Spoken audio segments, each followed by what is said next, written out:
Hi, my name is Michael, or Kiratze online. I'm here with StreamerSquare doing another GoXLR review. This time it's on the GoXLR Mini. Now, this is not going to be a full-blown review. As you can probably tell from my last video, I did a pretty thorough look at the GoXLR, and this video, you can probably also tell, is going to be quite a bit smaller. The reason for that is there is not too much to add. If anything, there's a little bit to take away, hence the name, the GoXLR Mini. So just like last time, I'll preface this video by saying thank you to TC Helicon for sending us this GoXLR Mini to take a look at. All audio in this video is being recorded with the GoXLR Mini using an Audio-Technica AT2035 XLR microphone, as well as I have no EQ applied, just a little bit of compression, and also just a slight noise gate. So if you're more interested in a full-blown review on the GoXLR Mini, I would actually recommend taking a look at my last video, which there should be a card popping up in the top right about now, where you can click that and you can go to watch that video. There is also an alternative version of the GoXLR review that I have that's a little bit, that's quite a bit shorter. I shouldn't say a little bit. It's quite a bit shorter. It's a little bit easier to digest and sort of get the highlights of what I like and what I don't like about the GoXLR.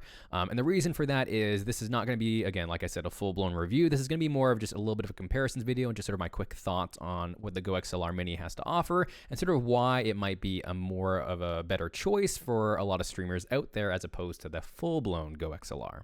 And one of the main reasons why I think that is just pretty much for the fact that the GoXLR Mini is still really high on quality and still being really accessible to pretty much streamers of all sizes.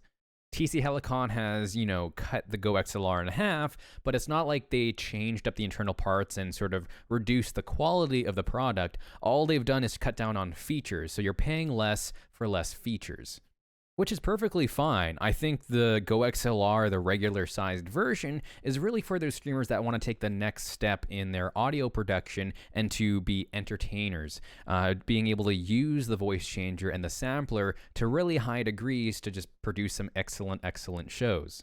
Well, maybe you're a streamer that doesn't have gimmicks, or maybe you just have no use for a sampler or a voice changer. Well, then there's really no reason for you to spend $400 on the GoXLR, when now you can just buy the GoXLR Mini and still have the exact same internals and inputs and outputs and just the exact same experience in just having high quality and accessible audio. Now, for those that are wondering sort of what the GoXLR Mini does not have over the GoXLR, let's do a little bit of a quick rundown on sort of the differences between the two. So first off, regarding inputs and outputs, obviously the GoXLR Mini does not do as much as the GoXLR, so it doesn't require as much power, hence it's only going to be powered by USB, which is nice. You don't have to, it's one less cord to worry about, so you don't require the 12-volt DC power supply that the regular GoXLR comes with, which is nice. They also moved some things around with the 3.5mm microphone jack and the headphone jack now being on the front of the GoXLR Mini as opposed to all the inputs and outputs being on the back.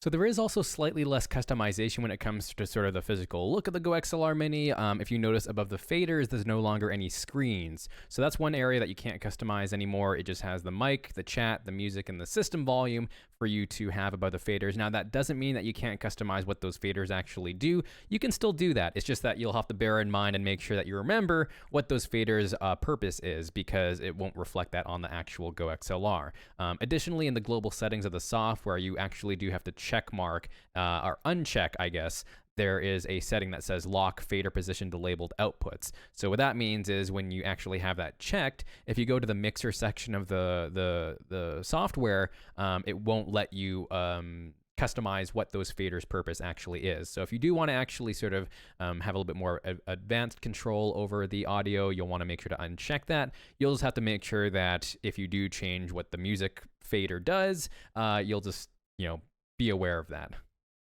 And speaking of the faders, that's actually one of the main differences between the two versions of the GoXLR is the GoXLR Mini has gotten rid of the motorized function of the faders. I actually noticed that when I plugged it in, I was sort of waiting for the faders to jump around a little bit like they did with the regular GoXLR, but they didn't. Now, what that means is when I was also playing around with the GoXLR Mini and sort of changing profiles and stuff like that, what normally would happen with the regular GoXLR is the motorized faders would just sort of swap and move at their own will to whatever the new profile settings were.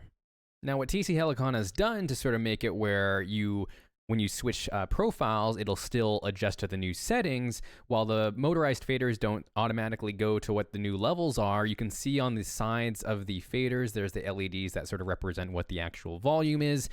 Those will still adjust. So what you just need to do is to move the fader down to wherever the new volume setting is, and then it'll finally match. And then from there, you can adjust the settings with the faders as you need be.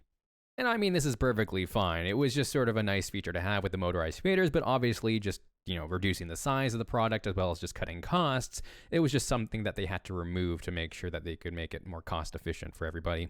But yeah, that pretty much sums it up for sort of what the differences are between the GoXLR Mini and the GoXLR. Like I said, they didn't really cut down or change any of the internal parts of the GoXLR Mini compared to the regular GoXLR, so it still has the same exact audio quality. The software is exactly the same. It's just there's less features, and you're paying less for those features, which I think is, exactly how things should be done.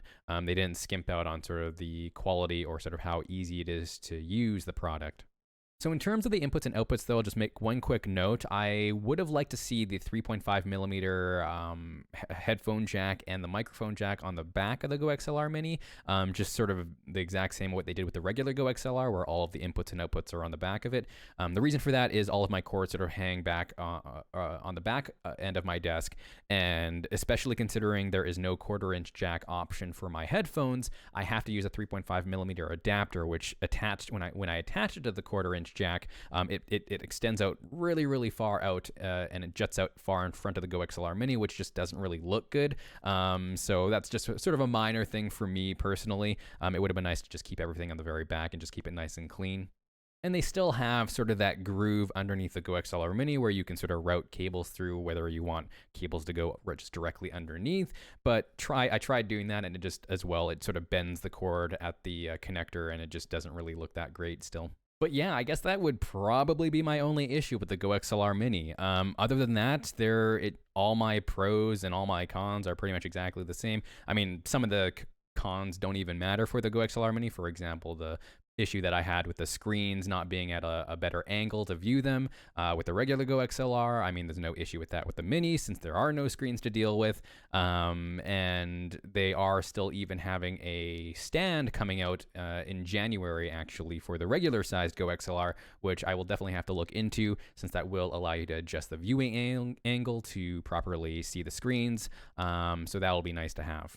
But the GoXLR Mini definitely gets my seal of approval. I mean, in terms of just how easy it is to use and how good the audio quality is for $250. I think it's definitely a reasonable price for it. With the money that you can save on getting the Mini as opposed to the GoXLR, you can, especially if this is your first foray into XLR setups, you can just get the GoXLR Mini and have that $150 or whatever, how much money you save on actually just getting a microphone, getting an XLR microphone, and you can still get some decent level, entry-level XLR microphones for that price. So if this video piqued your interest about getting your own GoXLR Mini, you can do that on Amazon.com right now for $250 US, your regional equivalent. And I will definitely be looking at getting one of these myself for the holidays, just because, this is a perfect kind of product for myself who just really loved the ease of use and the high quality audio that I got from the GoXLR. But again, I didn't really use the voice changer or the sampler too much just because I have no reason to. So this is just a perfect product for myself. Also, one last thing is when I was talking to the community manager, John, he did mention that Stream Deck support and new lighting modes are actually coming in December, which are just even more reasons to get one of these products, because something like Stream Deck support, if you've used that product or if you've watched any videos about the Elgato Stream Deck, I mean, that's an already powerful, tool for streaming, and combining that with the GoXLR, I cannot wait to see what people come up with. So thank you for watching, and hopefully you enjoyed this video. If you did enjoy it, of course, give us a like, subscribe. We would love to have you sort of join the StreamerSquare community. You can also find us on StreamerSquare.com for all of the latest news, guides, and reviews and updates to our talk shows, of course. And you can also find a link to our Discord as well, which we would love to have you. And if you do have questions about the GoXLR Mini, I'd be happy to try and sort of help you out with that. You can also just reach out to TC Helicon or their community manager Kicked Tripod.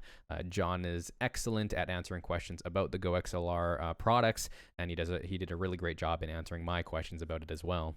Additionally, of course, we have weekly talk shows on our Twitch channel at twitch.tv/StreamerSquare. We have them every Monday, Tuesday, and Wednesday, so hopefully we can see you guys there for the live shows, and you can always catch up on the VODs and the highlights if you do miss the live shows, just right here on our YouTube channel.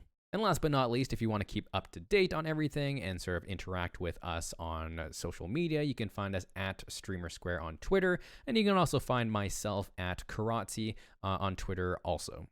So that does it for this video. I'm going to go play around with the GoXLR a little bit more, and I will see you guys in the next one.